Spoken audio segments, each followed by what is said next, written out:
మండల స్థాయి నాయకులకు, నియోజకవర్గ, జిల్లా, స్టేట్ సంబంధించిన నాయకులందరికీ కూడా పేరు పేరున ధన్యవాదాలు తెలియజేస్తా ఉన్నా. ఈరోజు లాంచింగ్ జరుగుతూ ఉంది. బాబు సూర్యుడి మోసం గ్యారెంటీ మాత్రం మా భూపాలయం బాబు గ్యారెంటీ అంటున్నాడు, మోసం గ్యారెంటీ తప్పకుండా. ఎందుకంటే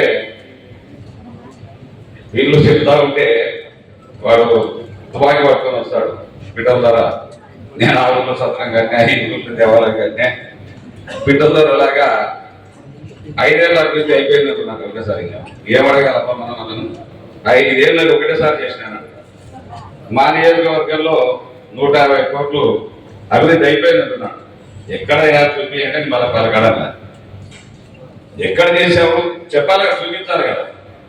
నువ్వు చేసినటువంటి టెంకాయ కొట్టకపోయినా వంకాయ కొట్టే టెంకాయ కొట్టే వల్ల 5 ఏళ్ళు కొట్టే మాకు 5 ఏళ్ళ కూడా రామచంద్రారెడ్డి ఇచ్చిన పనులు లాస్ట్ వరకు కంప్లీట్ చేయలేకపోయినా.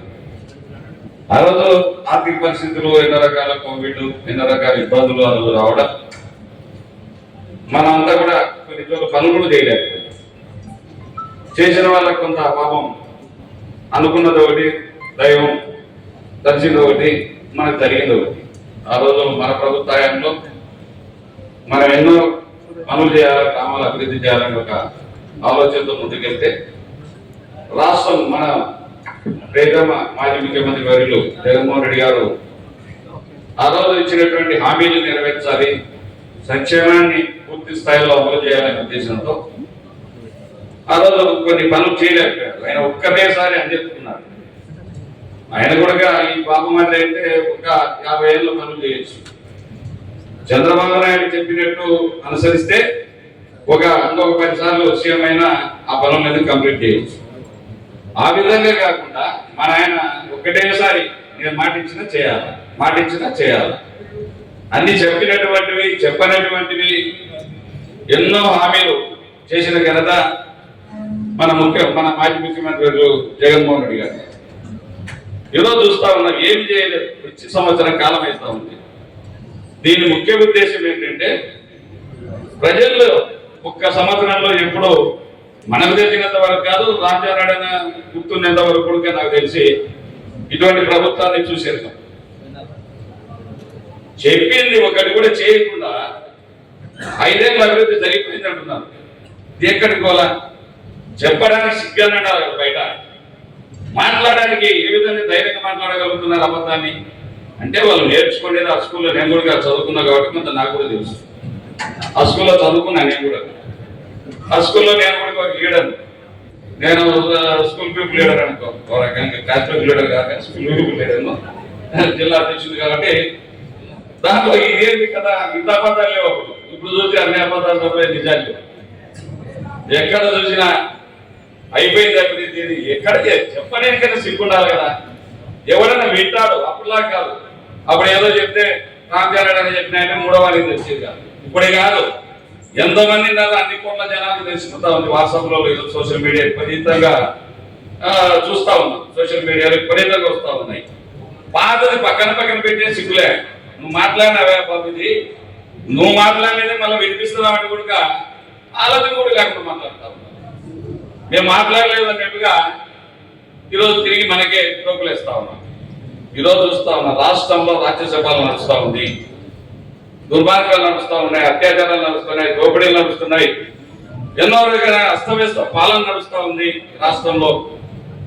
మనం ఎప్పుడు 1 సంవత్సరంలో ఏ ప్రభుత్వానికి కూడా, భారతదేశంలో ఏ ప్రభుత్వానికి కూడా ఏమైనా మాట్లాడడం ఇష్టం లేదా కదా.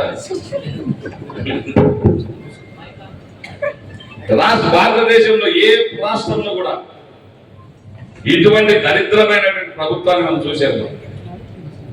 ఈ ప్రభుత్వాలు చూస్తా ఉంటే సిగ్గేస్తా ఉంది.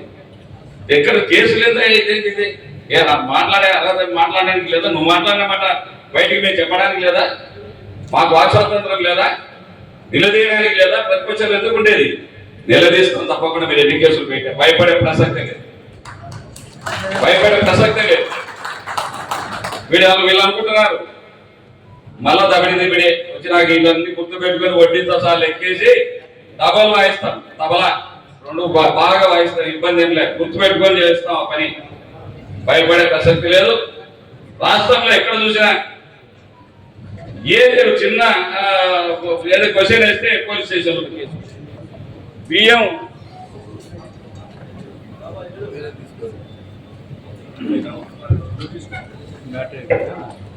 చూస్తా ఉన్నా.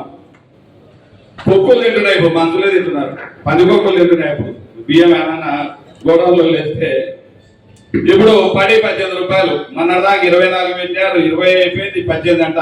నిన్న ఎవరే చెప్తా ఉండి, రే స్టోర్లోకి బియ్యం ఎవరికి ఆయన ఇయ్యా కదా, 12 రూపాయలు లేటు మనకి డబ్బులు తీసుకొని పోను, నీకు 2 రూపాయలు ఎక్కువేసి నీకు 14 ఇస్తాం, యాన్నే బియ్యం వేయకమని చెప్పారు.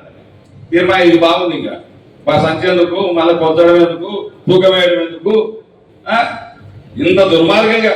పక్కన పోలీసులు నిద్రపోతా ఉన్నారు, పక్కన ఓపెన్ గా లారీలు పెట్టి లోడ్ చేస్తా ఉంటే కొత్తాసు పలుకుతా ఉన్నారు. ఏ ప్రభుత్వం ఇది? ఇది కట్టడి లేదా? ఇది ప్రజాస్వామ్యమా? ఎక్కడ పోతా ఉన్నా నేను ప్రశ్నిస్తా ఉన్నా. ఈరోజు చూస్తా ఉన్నాం. అదే కాకుండా ఇసుక చెప్పేదేమో 884 రూపాయలు వాటా రేటు, మళ్ళా అటు 900 పెట్టచ్చు, అటు 1000 పెట్టచ్చు. వాటా రేటు పెట్టాను 884, 16 రూపాయలు ఇవ్వకం. మళ్ళీ 16 కాకుండా ఇల్లు 600-650 రూపాయలు కొత్త లారీలు వస్తే, ఎవరో పాపం పోయి రిటర్న్లు వస్తూ కనీసం డీజిల్ కన్నా వస్తుందని లారీలు ఎత్తుకొస్తే 650 రూపాయలు కొని 884 రూపాయలు వసూలు చేస్తా ఉన్నారు. మళ్ళీ 100 రూపాయలు అదనంగా మన కాటాల మోసం, కాటాలో కనీసం ఒక లారీకి 4 టన్నులు కొట్టేస్తా ఉన్నారు. ఆ విధంగా ఇసుక దోపిడీ చేస్తా ఉన్నారు. అదే షాపులను రిజిస్ట్రేషన్ చోటా లీడర్లు వాళ్ళకు కూడా 200 రూపాయలు ఏదో కింద పైన అంటుంటే, నేను చిన్నప్పుడు ఇంటుంటే టేబుల్ కింద ఏదో కింద పైన ఇవ్వాలంట రిజిస్ట్రేషన్ ఆఫీసులో. ఇప్పుడు ఏం లేదు, అంత పైనే, కింద ఏం లేదు, అంత పైనే. టేబుల్ కింద లేదు, ఏం లేదు, అంత పైనే. చిన్న వాళ్ళకు చిల్లరతో కలిపి వాళ్ళకు 200 రూపాయలు 300 అంటే ఒక డాక్యుమెంట్. ఆ విధంగా చెప్పుకుంటూ పోతే దేవస్థానాన్ని మొదలు పెట్టాడన్నా, ఎక్కడ చూసినా ఏ దేవస్థానం చూసినా కుంభకోణాలే, ఎక్కడ చూసినా దేవుని లడ్లు కూడా కొరకరితా ఉన్నారు, పిల్లకలు కొరకరినట్టు. ఎక్కడ చూసినా నాణ్యత లోపాలు, ఏదన్నట్టు మార్గంగా వెంకటేశ్వర స్వామి తోలిపోతారు, మళ్ళీ శివుని తోలిపోతారు.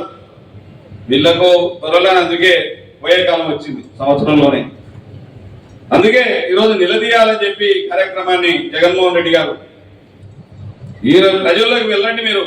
ఆ రోజు బాండ్లు ఇచ్చి ప్రజలంతా మోసం చేసి, మీ ఇంటికి ఒక 4 లక్షలు వస్తుంది మా ప్రభుత్వం వస్తే మాకు ఓటేయమని చెప్పి ఆ రోజు ప్రజలకు ఇంటి వద్దకు వెళ్ళి బాండ్లు, ఒకటి చంద్రబాబు నాయుడు సూర్యుడి సంతకం, ఒకటి పవన్ కళ్యాణ్ గారి సంతకం, 2 సంతకాలు చేసి ఇచ్చినారు. ఆ బాండ్ను చూపించిప్పుడు మా లెక్క మా గట్టాన్ని అడగాల, మా లెక్క మా గట్టాన్ని అడగాలి. మీరు అడుగుతారా లేదా? అడగాలంటే మీకు మైక్ ఇవ్వాలి, ఎందుకంటే మీ బాధలు మీకున్నాయి. నాకు అన్న రామచంద్ర మాట్లాడుకున్నాడు, మాట్లాడే వాళ్ళని మాట్లాడిస్తే ఏం చెప్తారు, వాళ్ళ బాధ చెప్తారు. ఆ బాండ్ తీసుకొని పోతే అడిగితే ఏమన్నాలో వాళ్ళు ఏమంటారు, మనం ఏమన్నాలో మన సౌకర్యంగా అన్న చెప్తాడు, ఏమన్నాలో వాళ్ళు అడిగిన దానికి సమాధానం. ఎందుకంటే వస్తాయి, వాళ్ళు 1వ తేదీ నుంచి పోతున్నారు. మా ఆ సంవత్సర పాలన బ్రహ్మాండంగా అద్భుతంగా చేసేసినాం, అయిపోయింది, మేము చెప్పినట్టు వల్ల నెరవేర్చినామంటున్నారు. ఒక గ్యాస్ ఇచ్చిన అది అంత గ్యాస్ తప్ప ఏం లేదు, అదంతా గ్యాసే. 50 ఏళ్లకు ఇస్తానని పెన్షన్ దగ్గర కొట్టి అది ఇప్పటికి రాలే. ఇంకా బస్సులు మా అక్క గారు ఆవలేకోలు చూస్తున్నారు, ఎప్పుడైనా కొట్టాడితే ఇంకా అమ్మలకి ఎక్కుతారు. 50 పోతారో తెలుసు, శ్రీకాకుళం పోతారో తెలుసు, చిన్న బస్సు కదా, లెక్క లేకపోయినా అప్పుడైతే లెక్క అని అడుగుతాడు. మేమన్నా పోయిందంటే లెక్క జోలు పెట్టుకోవాలి, లేకపోతే బంగారు మెడలో బంగారు వేసుకోవాలి. ఇప్పుడు అవసరం లే, పిల్లోడు ఏడ్చే కూడా ఇప్పుడు బస్సులే తిప్పుకొని రావచ్చు, అన్నం లేకపోతే వాడు ఊరలో తిప్పుకొని రావచ్చు, వాడు పిల్లోడు ఏడ్చే కూడా అని వీళ్ళు అనుకుంటున్నారు ఆడోళ్ళు. మా మనవాడు ఎప్పుడైనా ఏడ్చి అది తిప్పుకొని వచ్చే మాట్లాడలే, అది కూడా లేదు. సంవత్సరం మోసం చేసిన బస్సు లేదు, తుస్సు. ఆ విధంగా పథకాలన్నీ 6 పథకాలు 7 పథకాలు, అమ్మఒడి తల్లి దీవెన నన్ను ఇచ్చినాడు. 12కి కొంతమంది ఎప్పలేదని చెప్పకూడదు, కొంతమందికి ఎగరగొట్టేసినారు. 63 లక్షల మందికి ఇచ్చినామంటున్నారు. లెక్కాచారేమో 10,000 కోట్లు అంటారు. ఎట్టయితే 63,000 × 17,000 యా లెక్క చంద్రబాబు లెక్క అంటే అది లెక్కాచారం చేసుకుంటే అది క్యాల్కులేటర్ తీసుకొని కొట్టుకోవాలి మీరు, లేకపోతే సెలవు ఉండాలి కొట్టుకోవాలి ఎంత అవుతుందో. 7,000 చిల్లర ఇస్తాడు, 10,000 కోట్లు ఇచ్చినాడు, ఇంకొక ఆయన 11 అంటారు, నోటికి అది వచ్చేది. ఎక్కడ ఇచ్చినారు, ఏం చేసినారు? నువ్వు అందరికీ ప్రతి ఇంటికి నీకు 15, నీకు 30, నీకు 45, నీకు 60 అని చెప్పి ఓట్లు వేయించి మోసం చేసి ఈరోజు డ్రామాలు ఆడతా ఉన్నాం. అది కాదు మనం అడగాల్సింది, అసలైనది సంవత్సరం బాకీ కట్టండి ముందు, అది కట్టి రాలి ప్రజల్లోకి రండి. అది కట్టకుండా ఒక సంవత్సరం మోసం చేసి ఎగరగొట్టి పోయిన సంవత్సరాన్ని ఇది ఇస్తే కదా నువ్వు ఇచ్చినట్టు, అది ఇవ్వకుండా ఈరోజు నాకు మొత్తం ఇచ్చేసాలనుకోని కొంతమంది మళ్ళీ ఇస్తే నాకు పడింది లేప మళ్ళీ తీసేస్తారని భయం, వాళ్ళ భయం వాళ్ళది. మనం ఏం చేస్తాం, పల్లెల్లో పోతే ప్రాబ్లం అదే వస్తుంది. నాకేమైనా తీసేస్తారా మళ్ళీ ఆడ పోయి చూస్తే అని భయపడాల్సిన అవసరమే లేదు. ఎందుకంటే తీసేయడానికి ఇదయ్యే రాష్ట్రం వల్ల చుట్టుకుంటుంది, తీసేస్తే మనం భయపడాల్సిన అవసరం లేదు. ఆ విధంగా ఈరోజు రైతు రుణమాఫీ పక్కన అది ఊసి లేదు. ఈరోజు రైతుకి ఇస్తానన్న 20,000 రూపాయలు మళ్ళా దాంట్లో 6,000 కలిపి అంటున్నాడు. అప్పుడేమో 6,000 కాకుండా ఇస్తానేనో 20,000 ఇస్తానన్నాడు. ఆ 20,000 జోలికి పోయిందే లేదు, మళ్ళీ 3 కంతులు ఉంటుంది, దానికి 3 కంతులు అంటున్నాడు మళ్ళీ. ఆ విధంగా ఆడపిల్ల 18,000 నిడితే 1,500 అడగాల, సంవత్సరానికి 18,000 మా ఇంటి ఇద్దరు ఆడపిల్లలు ఉంటారు, 36,000 రావాలా. ముందు దాని కథ చెప్పబోయాని అడగండి, వస్తే నిలదీయాల్సిన అవసరం ఇదే. చెప్పబోయే స్టోరీ ఇదే. 18,000 మాకు నిరుద్యోగ వృత్తి కింద 3,000 ఇస్తానన్నా 36,000 మా ఇంటి ఇద్దరు పిల్లలు ఉంటాం, 36,000 రావాలా. మా నాయనకి 50,000 పోయినాయి కాబట్టి మా నాయన 4,000 ప్రకారం 48,000 రావాలా. మా అమ్మకు మా చేతికి 48,000 రావాలా. ఇవన్నీ కలిపి మాకు ఇంత రావాలా. పాతది ఇంత అవుతుంది, 2 లక్షల రూపాయలు అవుతుంది. ఆ 2 లక్షలు కట్టమని చెప్పి మనం నిలదీయాల్సిన అవసరం ఉంది. కాబట్టి ఇలాంటి పథకాలు మళ్ళీ జీవితంలో ప్రజలకు అర్థమయ్యే విధంగా ఇదంతా మోసం, బాబు షూరిటీ మోసం గ్యారంటీ అని ఈ యొక్క ప్రజల్లోకి లోతుగా తీసుకుపోవాలనే ఉద్దేశంతో మన నాయకుడు ఈరోజు ఇలాంటివి ప్రజల్లోకి తీసుకెళ్ళండి అని చెప్పి చెప్పడం జరిగింది.